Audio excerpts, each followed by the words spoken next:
তোরা এখন আসছিস?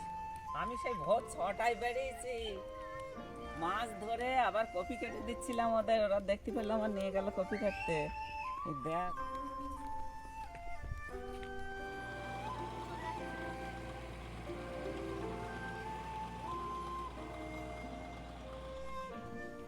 মাছগুলো অনেক বড় হয়ে গেছে, সেবারে জাল পেতেছিলাম মাছগুলো অনেক ছোট ছিল। পুঁটি মাছ আর নেই, ট্যাংরা মাছ, বেলে মাছ, দুটো বাটা মাছ। ওখানে মাছ ধরছিল আরো দুজন।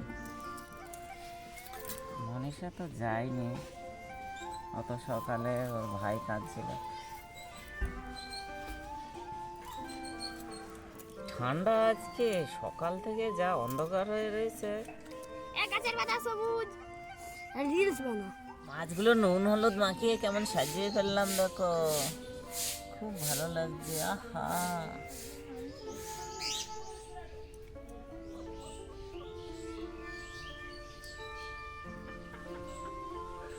টক পালংগুলো কবে নিয়ে এসেছি, 1 সপ্তাহ হয়ে গেল, পেপারে বেঁধে রেখে দিয়েছি আর আমার মনেই নেই। আজকে বের করলাম, এই মাছ দিয়ে বেগুন দিয়ে টক পালং দিয়ে করবো। টক পালংগুলো কিছুই বাদ দেব না, আমি খুঁটেই নিয়েছি, এগুলো সবটা নিয়ে নেবো। এত সিদ্ধ হয়ে যায়, ডালির মতো পুরো হয়ে যায়। মাছগুলো ভেজে নেবো, কড়াইতে তেল দিয়ে নেই। বেলে মাছ আবার খুব নরম মাছ, ভেঙে যায়।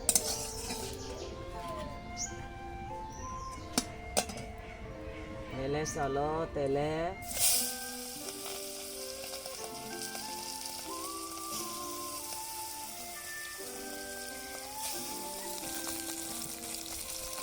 মাছটা ভাজা হয়ে গেছে, আমি তুলে দেবো।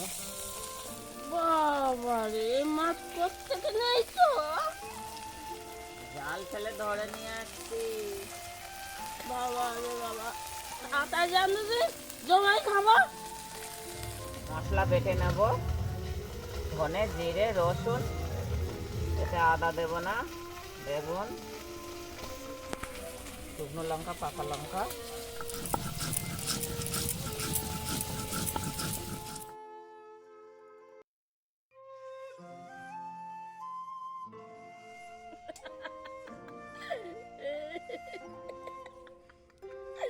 এই বাবা জানতেও না, এই ভাজা মাছ দিয়ে আমি ভাত খাই নিচ্ছি।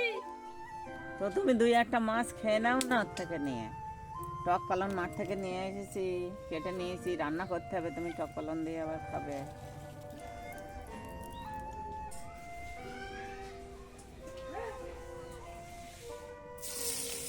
পেঁয়াজটা দিয়ে নিলাম তেলে, এবার চলে আয়। বাটা মশলাটা তেল দিয়ে দিচ্ছি,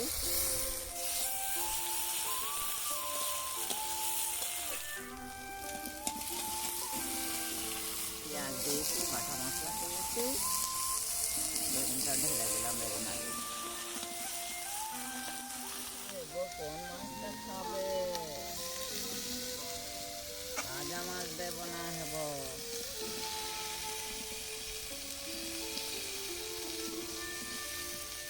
রান্না না হলে তুই ভাত খাবি না, খালি মাছ খাবি, তাহলে ভাত দিয়ে খাবি মাছ। নুনটা দিয়ে নেই, হলুদটা দিয়ে নেই, এবার হলুদ দিয়ে নিলাম। আমরা গুঁড়ো মশলা কমই খাই, গোটা মশলা নিয়ে আসি বাজার থেকে, এনে ছিলি বেটে আমরা খাই।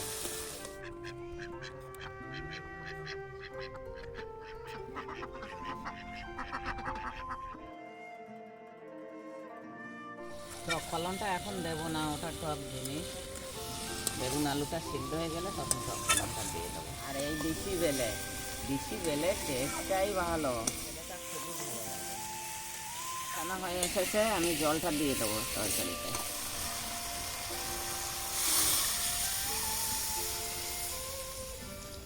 হেব, এখন ঘুমা তুই, তোর ঘুম থেকে ডেকে তো ভাত দিয়ে দেবো। মাছ দেখে ছটফট করলে হবে।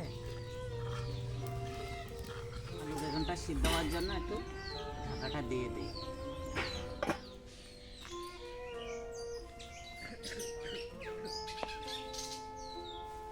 টক পালংটা দিয়ে নিচ্ছি। আলু বেগুন সিদ্ধ হয়ে গেছে।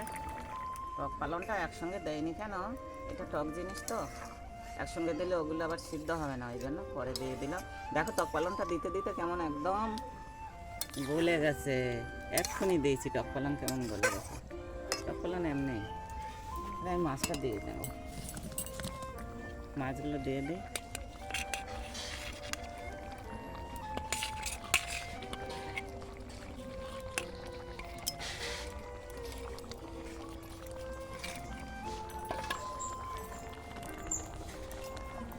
টক পালনের ঝোলে এই মাছ দিলাম না, দারুণ লাগবে। তোমরা এভাবেই বানিয়ে দেখবে কেমন ভালো লাগে। টক পালন, বেলে মাছ, সব মাছ দিয়েই টক পালন বেগুন ভালো লাগে।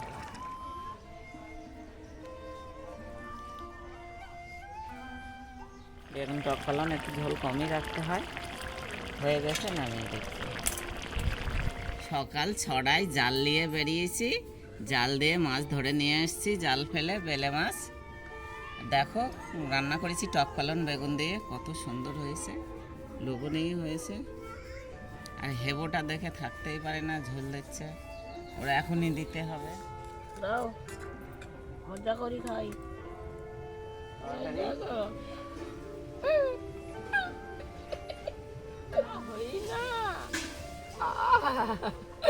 মজা করি খাচ্ছে হেপি। দেখ কোরআন খাচ্ছে, কোরআন